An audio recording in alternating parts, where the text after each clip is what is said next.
Good morning, everybody. Good morning. So, this is pretty incredible. This is really incredible. And we are so excited that you've decided to spend some of your day with us. Stephen and I could not have imagined this crowd here today. So we're so thankful that each of you have gotten up early. I promise we're going to be replenishing the coffee throughout. You've gotten up early to come to hear about something that Stephen and I care a hell of a lot about. And by your being here, we think you do too.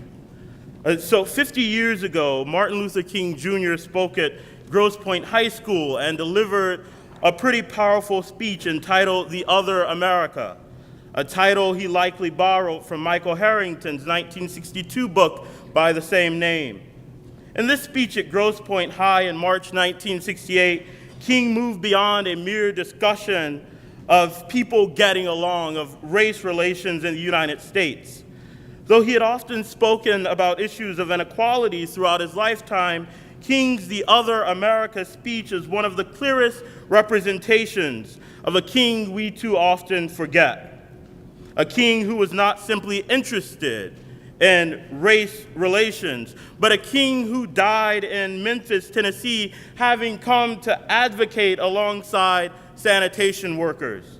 A king who knew all too well that the Negro lived on a lonely island of poverty in the midst of a vast ocean of material prosperity.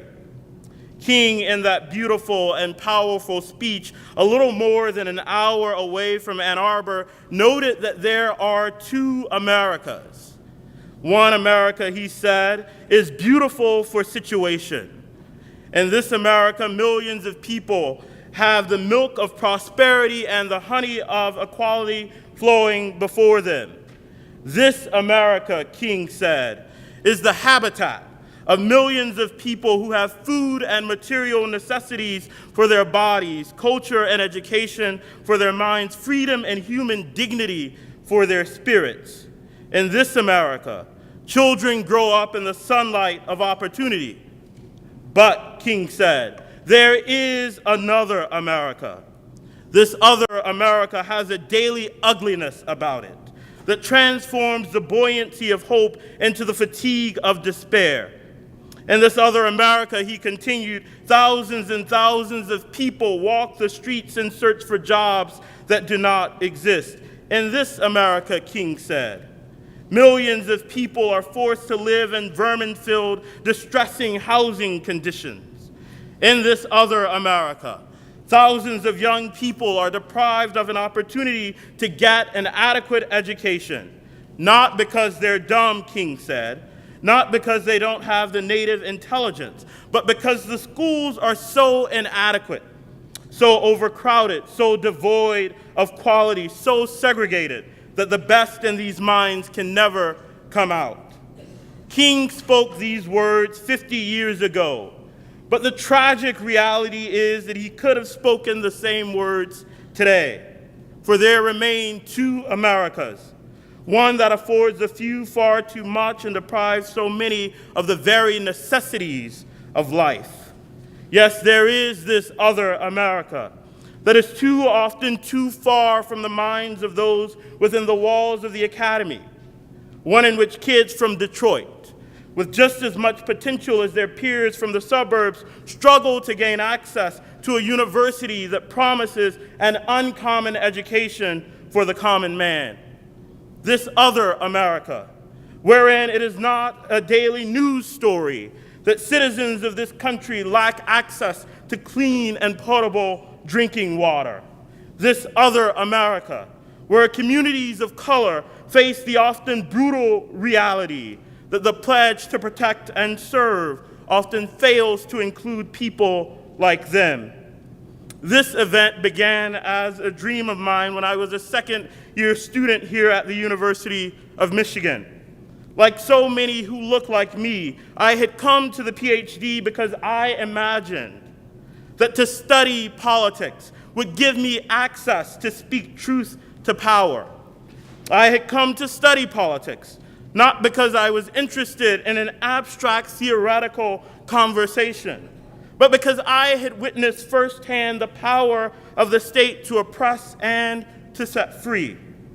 I came to be interested in politics, not because it was something that mattered somewhere out there in the ether, but because people I cared about struggled to make ends meet. We lived in places far away from grocery stores and economic centers, and it wasn't lost on any of us that this didn't happen by chance. We host this event today in recognition of the full humanity of those who live on the margins of our society, those Black people who for too long have been neglected in our thinking and our theorizing about politics, whose experiences are too often missing in our thinking about the health of our democracy. Stephen and I are excited to bring this event to the University of Michigan's campus and hope that you will find it as insightful and as instructive as we have found the work and activism of the panelists who will speak with us today. And before I give up the podium, I want to thank my colleague and my friend Stephen for being a full partner in this crazy event. From sending out cold emails,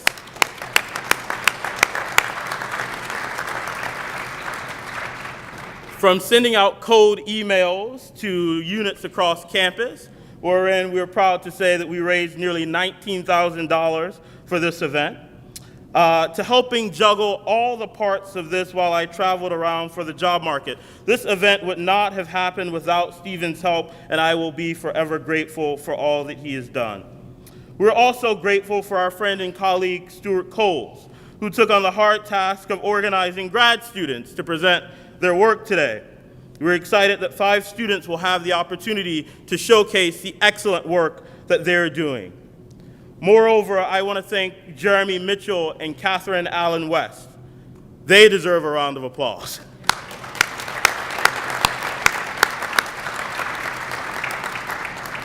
Jeremy and Catherine are damn good at their jobs, and they made our lives so much easier. And because the chair of the poli-sci department is here, and the department head or the center head of CPS is here, they deserve whatever raise is coming their way. I also want to thank our sponsors, and I'm going to read them aloud because they're the reason that we can gather here today. I want to thank the College of Literature, Science, and the Arts, Poverty Solutions at the University of Michigan, the Institute for Research on Women and Gender, the Center for Political Studies, the Institute for Social Research, Political Scientists of Color, the Rackham Graduate School, the School of Public Health, and the Departments of Political Science, Psychology, Sociology, History, and Afro-American and African Studies. And finally, I want to thank our distinguished panelists and the participants who have joined us today from across the country. We're so grateful for the time that each of you will spend with us today. I also want to invite those of you who are here and those who are joining via live stream to join the conversation by way of Twitter using the hashtag #TheOtherAmericaUM. I now turn the podium over to Stephen, who will briefly walk us through the day's events.